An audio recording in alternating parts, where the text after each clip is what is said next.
¿Qué tal, Cayetana? Pues sí, otra semana más y espero que esta semana te guste la sección que hemos traído a la cocinología, porque como bien decías, el título también lo dice todo, de la isla al paraíso. Y es que la otra semana en el programa hablamos de muchos modelos de cocina, cómo orientarlas y qué formas hacerla, y tuvimos un montón de preguntas acerca de las islas. Porque claro, la isla es ese tipo de cocina que como que a todo el mundo le gusta y sobre todo cuando la vemos a través de las redes sociales o a través de las casas de nuestros amigos. Así que hemos preparado una sección en la que quiero dar un repaso a los diseños más comunes o más tradicionales para poder optimizar al máximo una isla. Y perdón porque me repita, pero comenzando por el principio, vamos a volver a decir cuáles son las medidas exactas para diseñar una isla. Y es que realmente no hay una medida estándar para diseñar una isla, lo dijimos en el programa de la semana anterior. Lo que nosotros hacemos es, computamos el espacio global de toda la cocina, restamos los pasos que hay que dejar suficientes y necesarios a cada lado, y con esa parte que nos queda, ahí ya sabemos cuál es el entorno que tenemos para diseñar una isla. Pero creo que hay una cosa súper importante a la hora de diseñar las islas y es cumplir un paso.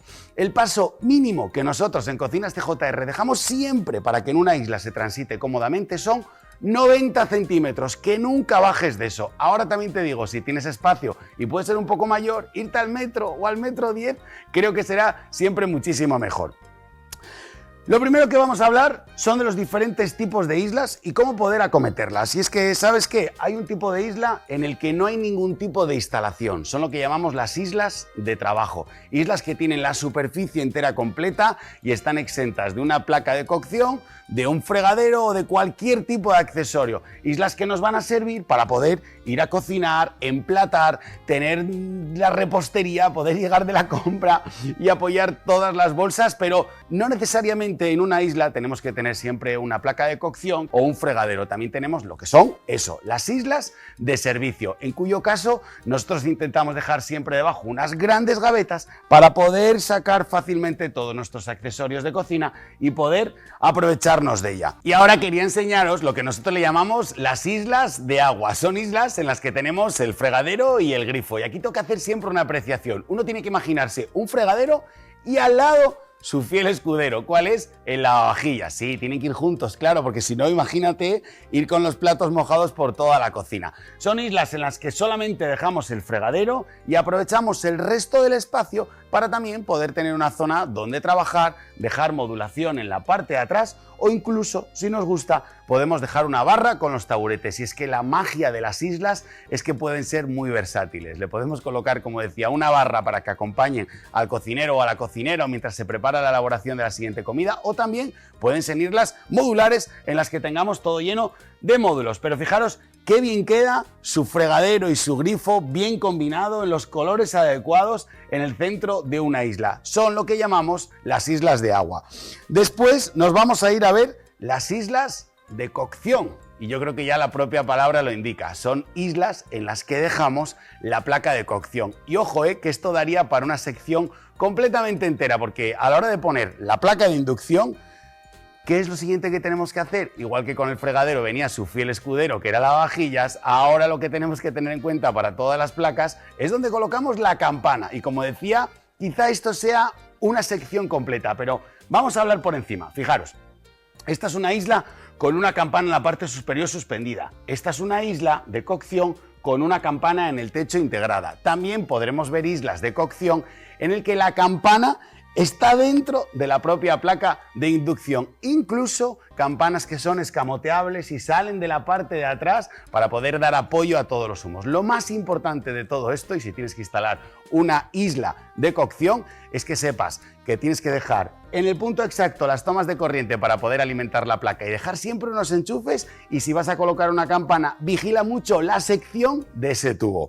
Después de las islas de cocción, ¿por qué no ver islas combinadas en las que tenemos los dos casos, isla de agua y isla de cocción? Cuando tenemos el espacio suficiente podemos dejar dentro de la propia isla las dos piezas, dejar el fregadero y dejar también la placa de cocción. Para esto, como te decía antes, necesitamos espacio, porque es muy importante tener entre ambas ese espacio intermedio para poder apoyar allí todos los productos, todos los pequeños robots, la tabla de cortar y todo lo que nos haga falta. Son islas que suelen ser muy fácil de trabajar en ellas porque claro, imagínate, tú tienes aquí la placa y al lado tienes el fregadero, estás fregando, cocinando, sacas de los cajones, lo tienes todo como muy a mano y son islas en las que la verdad cuando te sitúas allí y tienes que preparar alguna elaboración son extremadamente cómodas. Dentro de todo esto podemos darle diferentes colores, acabados, tipos de campanas, tipos de encimeras, etcétera, etcétera. Y nunca pierdas la oportunidad de acabar de combinar la cocina con tu fregadero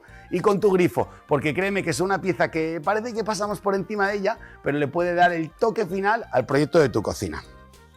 Quería enseñaros también unas islas en las que tenemos la barra para poder apoyarnos en ella, barra volada, barra suspendida o barra que se prolonga a través de la encimera, pero en una isla de cocina tener una barra, créeme que para ti, para el resto de tu familia, para tus invitados, para todas esas personas que puedan llegar a tu casa, es un punto de unión donde poder charlar, donde poder estar, tomarte un refresco, incluso preparar un aperitivo o desayunar y cenar si estás tú solo, en el que puedes estar muy cómodamente.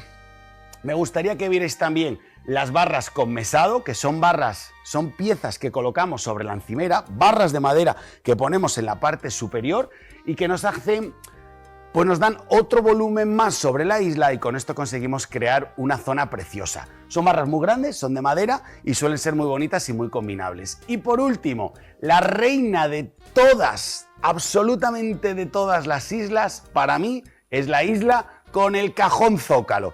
¿Qué es esto? ¿Qué estoy hablando? ¿Pero qué está pasando? ¿Qué es el cajón zócalo? Bueno, he traído algunas imágenes para que lo veáis, porque creo que si no lo ves, casi no sé explicártelo. Son islas que llegan prácticamente a suelo, que solo quedan a solamente 2 centímetros y para conseguir esto necesitamos que el cajón tenga una forma oblicua hacia abajo. Y me estaba refiriendo a esto. Fíjate qué bonita la isla con el cajón zócalo en el que puedes aprovechar todas las líneas de cocina hasta la parte de abajo y con esto consigues crear un volumen completamente diferente dentro de la isla. Bueno, Cayetana, espero que te hayan gustado todas las islas que hemos traído. Ya tenemos un montón de ideas a la hora de diseñar la cocina.